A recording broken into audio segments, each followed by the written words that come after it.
Have you ever been treated like your only purpose in your family is to fix their chaos, and the moment you stop, they paint you as heartless?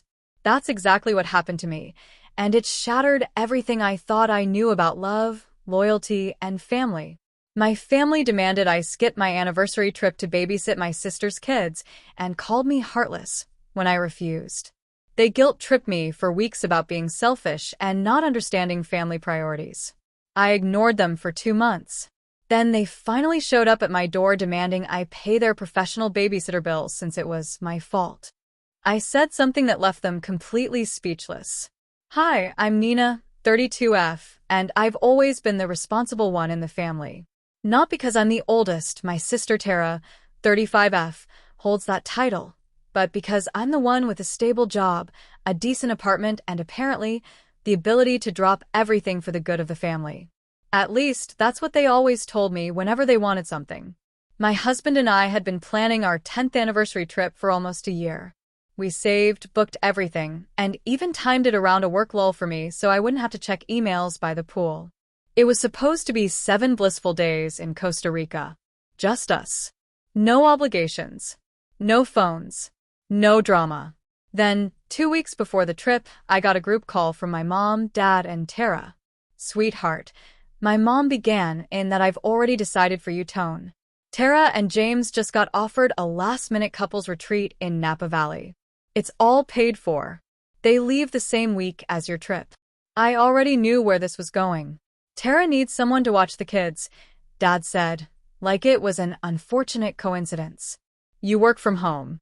You don't even have children. It would really help the family if you could push your trip a bit. Push my anniversary trip. Tara chimed in, fake sweet. Come on, Nina. You know how hard it is for us to get time away. It's just 3 kids. You know their routines. Plus, we've let you stay with us during holidays. Let me. I bring my own groceries when I visit. I calmly said, no, we're not canceling. We've planned this for a year. Silence. Then the guilt storm hit. You're being heartless. Your sister's mental health is at risk. You're not even a mother. You wouldn't understand.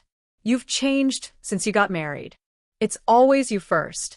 Family comes first, Nina. They weren't asking. They were demanding.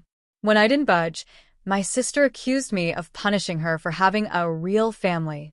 My mom cried. My dad called me cold.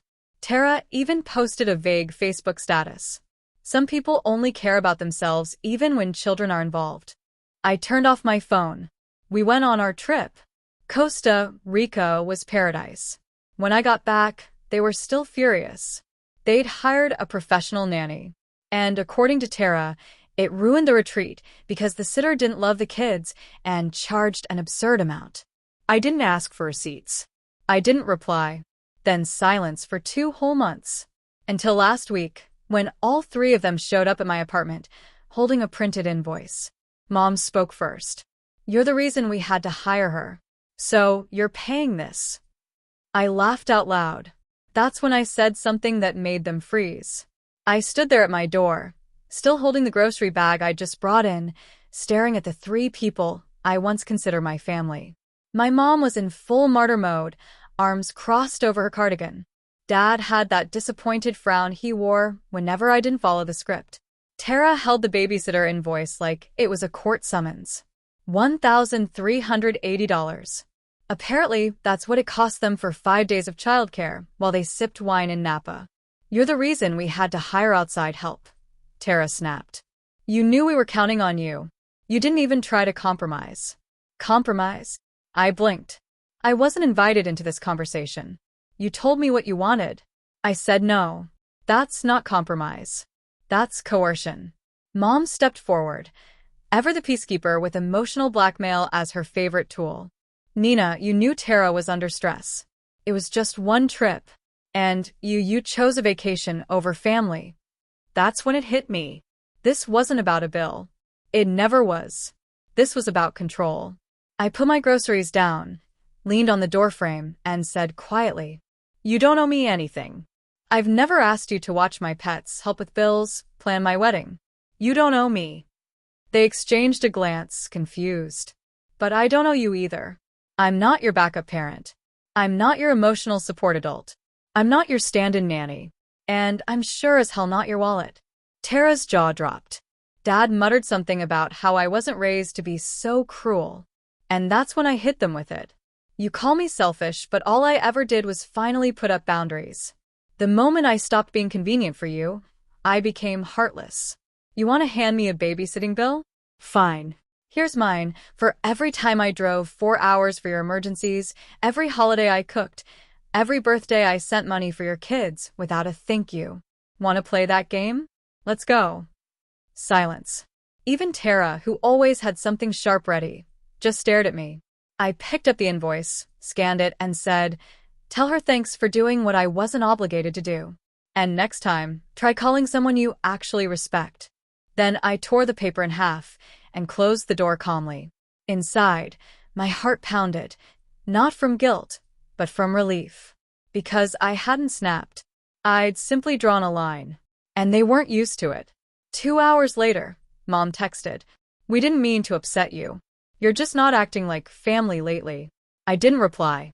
Instead, I poured a glass of wine, sat next to my husband, and said, "I think I'm finally free." But little did I know, the fallout wasn't over yet. Days later, my cousin Lena sent me a screenshot from a group chat called Real Family Only, and no, I wasn't in it. There were pages of messages from Mom, Dad, Tara, and a few aunts and cousins trashing me. She's bitter now. I don't even recognize her. She thinks she's above us just because she has no kids. We shouldn't rely on her anymore. She'll die alone. I'm not even going to her funeral. I showed my husband. He asked one quiet question. "You still planning to pay for your parents' health insurance next year?" That night, I made calls. I canceled their policy renewal, removed my card from their phone plan, shut down the car maintenance fund, the Netflix account, every auto payment. Because they wanted life without me, they could have it. The next day, I posted, "If being selfish means not funding people who despise me, I'll take it. Boundaries aren't cruelty. Entitlement isn't love. Silence isn't guilt." I didn't tag anyone. I didn't have to. By evening, I had missed calls, texts, and a voicemail accusing me of destroying the family out of spite. But here's the thing. I didn't destroy the family. They just never thought I'd stop cleaning up their mess. Weeks passed. Then Tara appeared at my door again, phone in hand, demanding I pay their late sitter fees. "You're punishing the family. You owe us this much." I looked her in the eye. "You cut me out. You mocked me. You laughed about me dying alone. You disowned me in a group chat, and now you're at my door asking for help." "It was venting," she said. "People say things. Get over it." I took a deep breath. You wanted to live without me. Live without me. No more bills. No more favors. No more soft landings. You wanted me out of the family tree. Then stop climbing my branches every time your life catches fire. She stammered something about how Mom and Dad were spiraling. Bills unpaid. Utilities cut off. They said you'd take care of it. Like always. I shook my head. They've had 30 years to be independent. I gave them a free ride for 10. I'm done sponsoring people who weaponize love. She tried again. "But you've always been the strong one." "No." I cut her off. "You don't get to use 'you're stronger' as an excuse for me to carry everyone. That's not a compliment. That's manipulation." At that moment, my husband walked in, calm, quiet, and stood behind me. Tara's confidence deflated. She muttered, "You'll regret this when you're old and alone." I gave her a sad smile. I'd rather be alone with peace than surrounded by people who only show up when they want something. She left. That night, I blocked their emergency number, muted the group chat, and finally slept without dread. And for the first time, I began planning something I'd never dared to imagine. A life that belonged fully to me. They never really apologized. And maybe they never will. But here's what I learned.